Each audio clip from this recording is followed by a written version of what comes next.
La Chine, depuis une vingtaine d'années, a développé la viticulture pour la production de vin. C'était déjà un grand producteur de raisins de table, et maintenant la Chine a développé la viticulture, en particulier pour économiser les cultures vivrières et les céréales. Et ainsi, donc, le gouvernement lui-même a poussé à ce qu'on installe des vignobles. Mais en plus, bon, l'ouverture de la Chine les a conduits à, bien sûr, rechercher tous les créneaux qui pouvaient, en quelque sorte, je vais dire, les occidentaliser.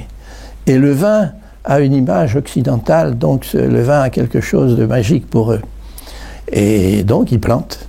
Ils plantent, ils créent des vignobles, ils créent des domaines, ils créent des châteaux. Et en particulier, j'ai pu assister à l'ouverture, même à l'inauguration de 2 châteaux déjà, bientôt 3, dans différentes régions viticoles, des régions chinoises, Pékin et la région du Yantai, c'est-à-dire la grande province, le Shandong, qui est la grande province viticole de la Chine. Il y en a ailleurs, mais il y en a en particulier dans cette région-là, avec une quinzaine de grands établissements de producteurs de vin. Oui, oui, absolument. Et probablement le premier consommateur, évidemment. Et premier producteur, oui, c'est évident. Pour eux, planter 1000 hectares, c'est rien du tout. Mais on est au niveau chinois, c'est-à-dire que tout est gigantesque.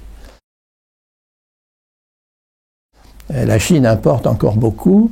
Une partie de ces vins sont importés en vrac et sont mélangés aux produits chinois. La législation ne s'y oppose pas.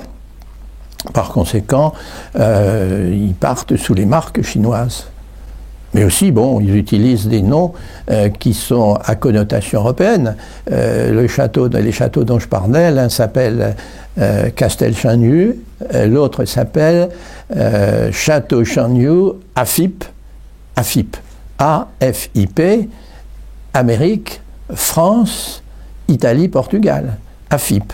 Alors, pourquoi ça? Là, c'est parce qu'on a fait un château qui ressemble au château de la Loire, avec tout ce qu'il faut, des salles de dégustation, des chais, tout ce qu'il faut pour garder le vin, pour l'élever, pour le mettre à disposition.